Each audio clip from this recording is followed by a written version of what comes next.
भाइयों और बहनों, नमस्कार। भारत के अग्रगण्य स्वतंत्रता संग्रामी तथा भारत की अटूटता और अखंडता के प्रतीक सरदार वल्लभ भाई पटेल जी की 141वीं जन्म जयंती के उत्सव के शुभ अवसर पर मैं युकेश कुमार बत्रा आप सभी आमंत्रित अतिथियों का हार्दिक स्वागत करता हूं। Good evening and warm welcome to all the guests on the occasion of the celebration of the 141st birth anniversary of Sardar Vallabhbhai Patel, a leader par excellence of India's freedom struggle and a successful statesman of post-independence India. આખા ભારતના સરદાર અને ભારતની એકતાના ઘડવૈયા, આવો આપણે સહુ સાથે મળીને અખંડ ભારતના શિલ્પી સરદાર વલ્લભભાઈ પટેલને એમની જન્મ જયંતિના ઉપલક્ષ પર અંજલિ અર્પીએ. We welcome today's program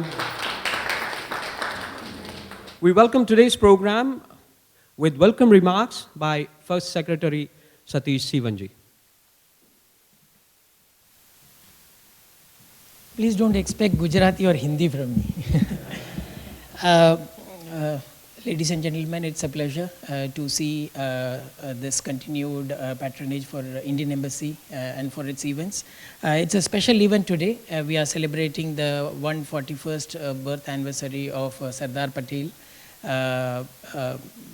the person whom you know as the Iron Man, a person with many facets. It's a great pleasure for Embassy to organize this event. And as you would have noticed, we have started a new series in our Embassy celebrations. It's a Celebrating India series, being from India and lots of reasons to celebrate. So we'll have more such events, I guess. And we have a lot lined up today evening.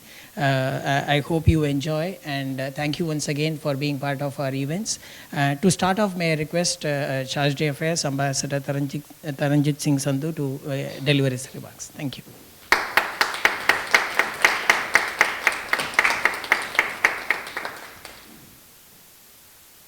Thank you, Satish. Friends, it's wonderful to welcome you here.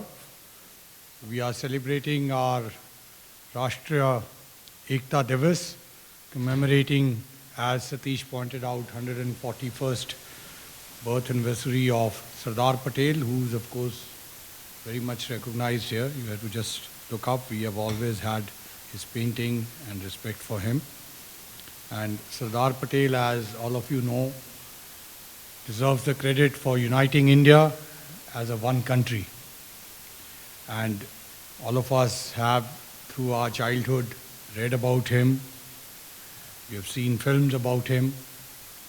And most importantly, the integration of 565 princely states was largely done by his focused hard work. He and the team he had were largely responsible for the midnight oil which they burned at that time and got India in what we see today.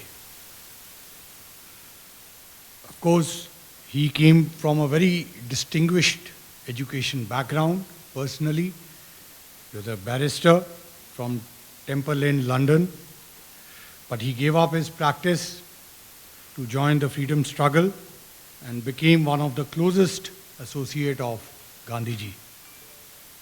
In fact, his administrative skills were demonstrated very, very early. He became the municipal president of Ahmedabad way back in 1922. And as all of us know, Ahmedabad continues to be one of the most prominent cities of India. Later, but he also became the president of Gujarat Pradesh Congress Committee in 1920 and remained the leading light and the president till 1945. As all of us know, that he was one of the great champions of satyagrahas, and in fact had personally led 3 of them, the Kheda, Champaran and Bardloi. He also became the president of Indian National Congress in 1931 at the Karachi session. But one of his most prominent qualities, which all of us know, and we have read about it, was that he was not only a very focused person, but intensely loyal to Mahatma Gandhi. That whenever Gandhiji asked him, Sardar Patel was always willing and happy to sacrifice. When India became independent, he became our first Deputy Prime Minister. And of course, all of us know him as the unifier of India, which as the first Home Minister of India, he integrated, as I mentioned, 565 princely states. But he was also the champion of sustaining what we often describe as the steel frame of India. The All India services, they derived their strength, their sustenance from the vision which he had, from the spirit and strength which he gave as the first India's Deputy Prime Minister and Home Minister.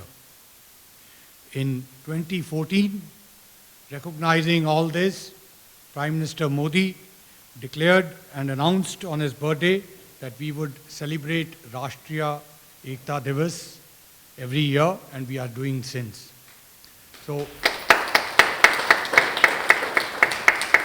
it's a great honor for me to welcome you here, and I hope you will enjoy the evening which both my friends in the information wing have wonderfully and liberally put in. Thank you very much. We now begin the program with the documentary that I'm sure you would enjoy.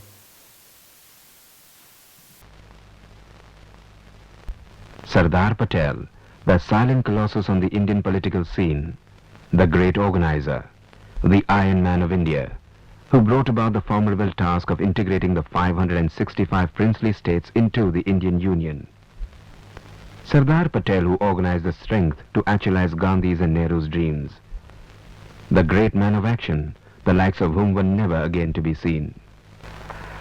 See, persistent efforts which have been made to belittle Sardar's role in Indian history has definitely some effect in making people forget his tremendous contribution.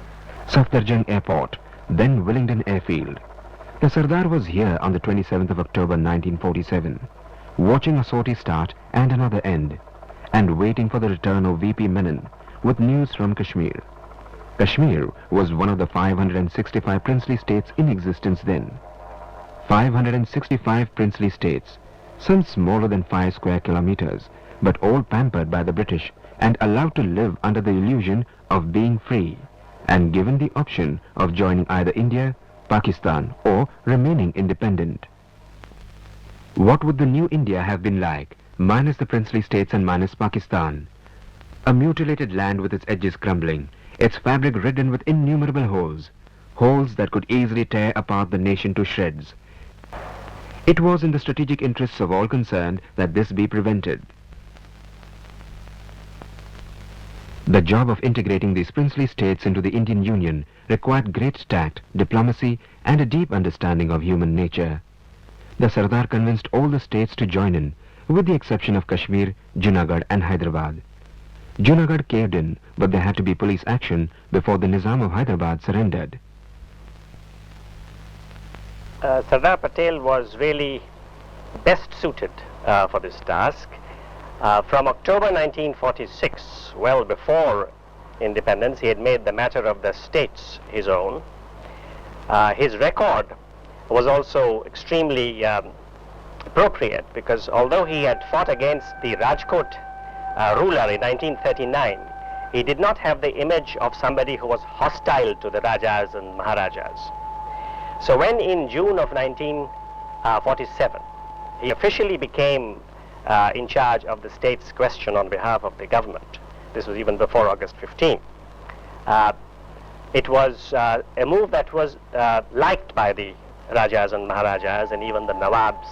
He started wooing the Maharajas really from the month of May in 47, and one by one, supported by his team in the Ministry of States, he wore down any resistance that they had to acceding to India. He also was very astute in fully employing the possibilities made available by Mountbatten, the Viceroy. It's true that his combination of firmness and tact was also allied to this offer of the privy purse to the princes.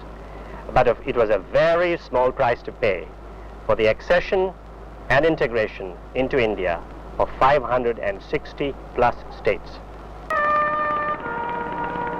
Nadyad, a small town halfway between Ahmedabad and Baroda in Gujarat. It was a town of twisting streets and 25,000 people when Vallabhbhai was born here. His mother, Ladba, gave him birth in an inner room of this house belonging to her brother, Dungair Bhai, where she had come for her confinement.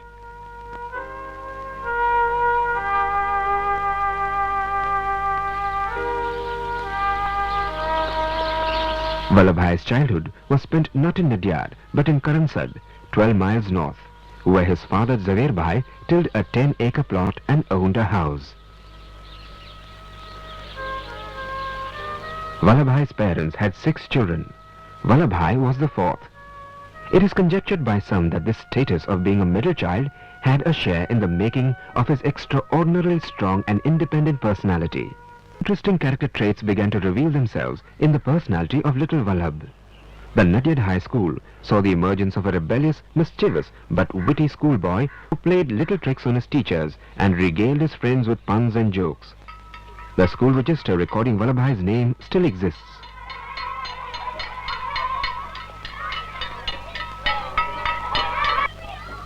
His strong, willful character and resistance to injustice, even at the cost of incurring the wrath of his teachers, earned him the names Stormy and Outlaw. A teacher once asked Vallabhbhai, "So have you brought the 200 padas?" In Gujarati, pada meant tables, but it meant buffaloes as well. Vallabhbhai replied, "Sir, I did bring 200 padas, but 2 of them were rogues. They turned wild at the school gate and turned around and scared away the rest of the padas as well." Vallabhbhai's family was indifferent to his education. He could easily, like his brothers Soma and Narsi, have taken to tilling the land, but he had other plans for himself. At the age of 22, he passed his matric and later qualified as a district pleader. And then he began to save up money for his dream, to go to England for his barristership.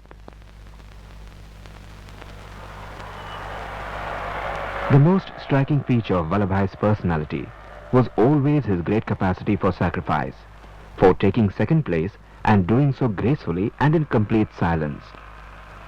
The England story is one very early indication of this remarkable ability.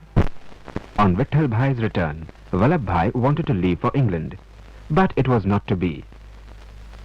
His wife Zaverba died suddenly of an intestinal ailment at the tender age of 29 years. He never remarried. When he actually set out for his barristership to England, he was a man already 35 years of age. In him, a down-to-earth patidar, a widower who had saved money for it twice over, was going to England. Not a young romantic or a political anarchist. He knew he had not much time.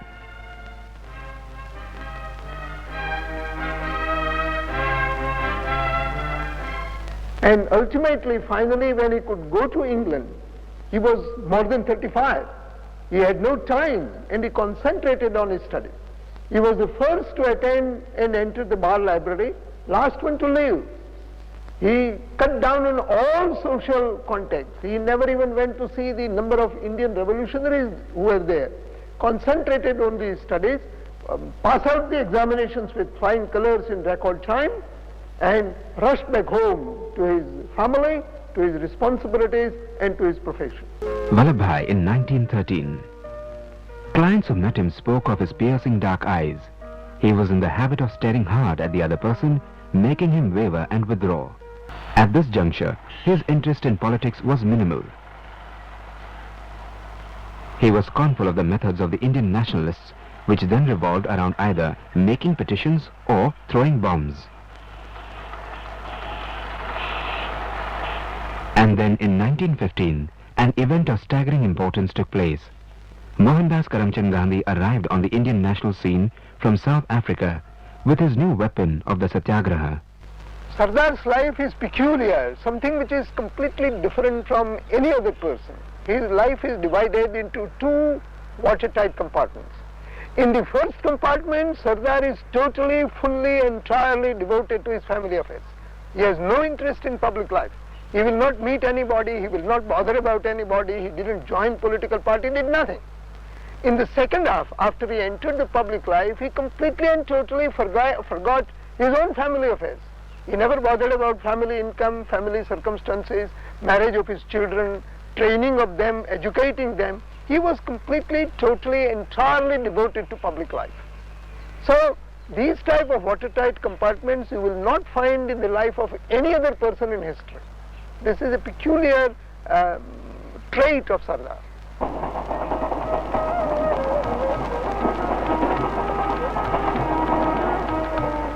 It seems very apparent in retrospect that here was somebody who was just waiting for a chance for renunciation, for something meaningful to come up to which he could offer up his life.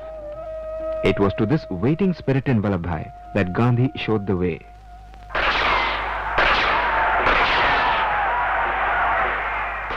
Armed struggle rarely led to the arms being laid down after the struggle was won. Gandhi appeared onto the national scene with a new weapon, that of Satyagraha, or non-violent resistance to oppression. The method had already proved effective in Champaran. Vallabhbhai, the man of action, was impressed. He joined the Kheda and Nagpur flag satyagrahas as Gandhi's lieutenant, and in the days spent by his side, he silently observed Gandhi's methods. Thus began a 30-year relationship between Gandhi and Vallabhbhai, which was to have such a significant impact on the struggle for Indian independence. The non-cooperation movement was launched on a national scale by Gandhi, but violence at Chauri Chaura in February 1922 made him withdraw the movement.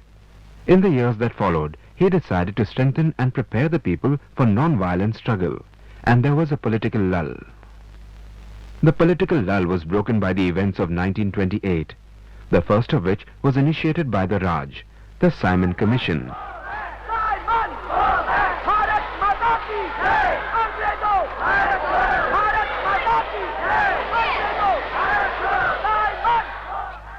The second and more important was initiated by the people of the Bardoli Taluka in Gujarat.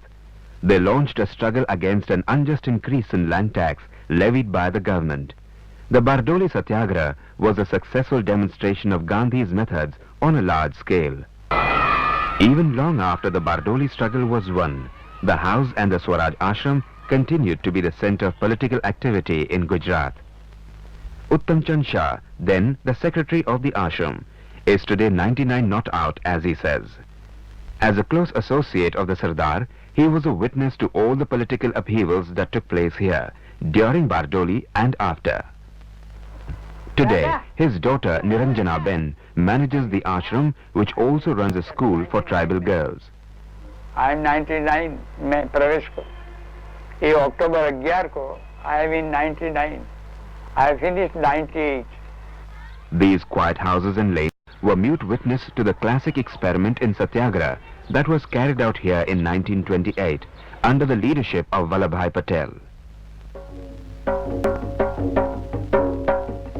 The British government had increased the tax on land. When all appeals to bring it down fell on deaf ears, the men and women of Bardoli launched a movement of complete non-cooperation. No barber would shave government servants, no carriage would carry them, and drums would be played when a government official entered the village, warning the villagers, and the streets would immediately become deserted. When the people refused to pay the land tax, their land was forfeited and cattle seized. The people of Bardoli remained firm and drew inspiration from Vallabhbhai, whom they fondly referred to as their Sardar.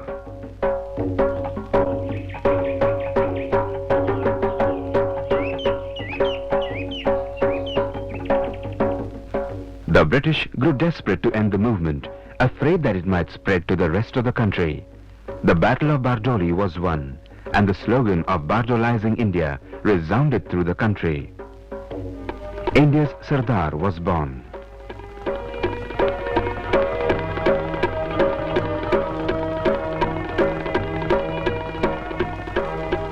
So Bardoli gave Sardar to India. Gandhiji heard that people are calling him Sardar. So he was the Sardar of all India. So Bardoli gave Sardar to India. Then that he was Sardar Vallabhbhai Patel. With the success of Bardoli, Vallabhbhai, the hero of the hour, was the natural choice for the presidentship at the annual Congress session at Lahore in 1929. Yet, Gandhi preferred Jawaharlal, and bowing to Gandhi's wishes, Patel withdrew. The Lahore session was historic because for the first time, Congress made complete independence its main goal and unfurled the tricolour on the banks of the river Ravi. Characteristically, there is no record of what Patel felt about the sacrifice. Events like these and later differences led to the simplistic view of Patel and Nehru as opponents. But a closer look at their actual contribution to the national movement reveals otherwise. Intellectuals have tended to neglect Sardar Patel because, I think mainly because of the towering figures of his two contemporaries, Mahatma Gandhi and Jawaharlal Nehru. But in fact, great men as these two were, they too suffered from certain lacuna, not weaknesses, but certain lacuna. No one person can be everything, no person can be God. Sardar Patel's great contribution to freedom struggle is that he made up the lacuna from which Gandhiji and Jawaharlal Nehru suffered. No struggle can function without proper organization. He provided, in the crucial years of the 30s and 40s, the organization structure for the freedom struggle, especially in the periods when no mass struggle was going on and where the movement had to be kept alive through organizational measures, through day-to-day agitation. A very boring job, but a very necessary job. And the stage was now set for one more nationwide campaign, and this time a decisive one, the historic Quit India movement. Preempting the movement, the British arrested all the major national leaders in a single sweep, and the Sardar found himself along with Nehru, Azad, Kriplani and others in the Ahmednagar jail. Long years ago, we made a tryst with destiny, and now the time comes. Freedom came at midnight on the 15th of August 1947. The Sardar became independent India's Home Minister and Deputy Prime Minister. To the Sardar, the sovereignty of the country was of utmost importance. Whatever needed to be done to preserve it just had to be done. This explains the manner in which he executed the integration of the princely states. He did the job surely, swiftly and ruthlessly, using appeasement, persuasion and, if required, even force. He was at that time a man already 72 years old. Kashmir, the one state which he wasn't allowed to tackle, is a wound that continues to fester even today. But the greatest source of pain to him were the growing differences that had arisen between him and the most important and beloved man in his life, Gandhi.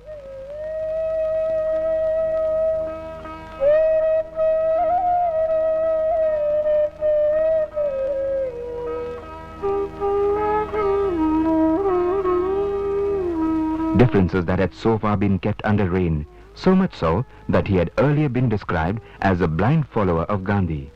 But now, like Nehru, he differed with Gandhi on an issue of utmost importance to the country, the acceptance of partition and the matter of payment of 55 crore rupees to Pakistan. Though these issues were resolved politically, they left a sense of hurt in the relationship. Gandhi and Sardar were to meet for a heart-to-heart talk at 4 p.m. at Birla House on the 30th of January 1948. What transpired on this fateful day has gone down in the annals of history. The events of that day were described in utter anguish by the man of few words in a broadcast on All India Radio. मेरा दिल दर्द से भरा हुआ है, क्या कहूँ क्या न कहूँ, जबान चलती नहीं है। आज का अवसर भारतवर्ष के लिए बड़ा दुख, शोक और शर्म का है।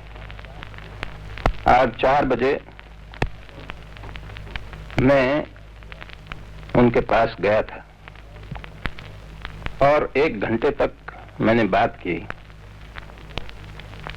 वो घड़ी निकाल के मुझको कहने लगे कि मेरा प्रार्थना का समय हो गया है, अब मुझको जाने दीजिए। तो भगवान के मंदिर के तरफ अपने हमेश के समय पर चलने निकल पड़े। तब मैं वहां से मेरे मकान पर जा रहा था। मैं मकान पर पहुंचा नहीं, उतने में रास्ते में मेरे पास एक भाई आया। उसने कहा कि एक नौजवान हिंदू ने गांधी जी को प्रार्थना की जगह पर जाते अपनी पिस्तौल चला के 3 गोली चलाई।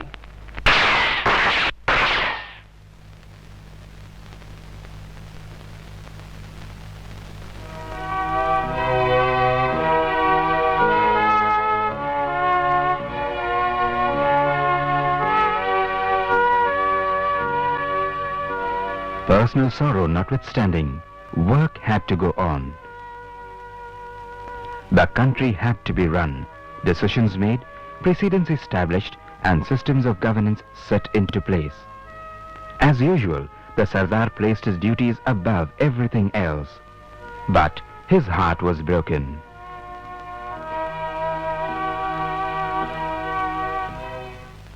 In November 1950, he fell ill.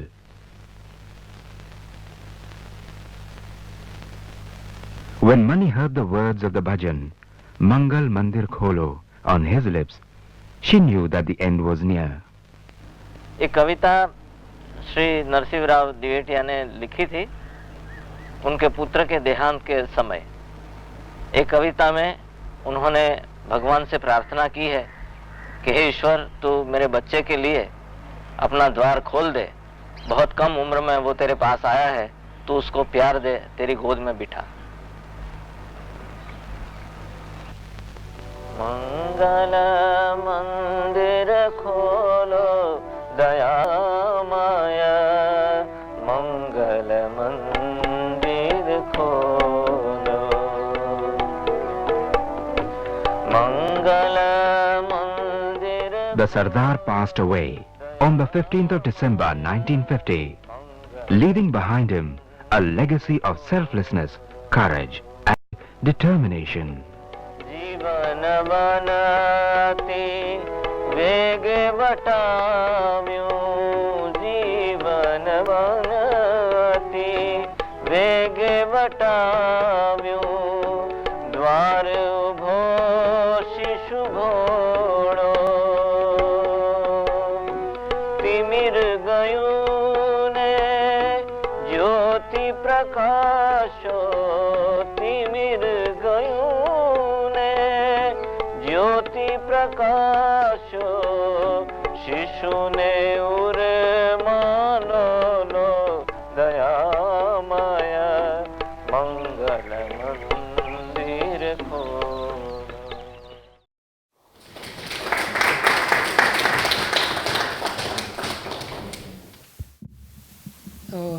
We have organized a photo exhibition which gives a glimpse into the life of Sardar ji.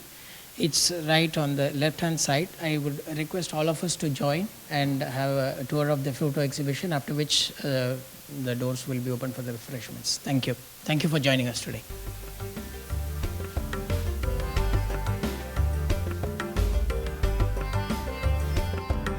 One more small thing, the exhibition will be open for the next 1 week. You're welcome to pass on the word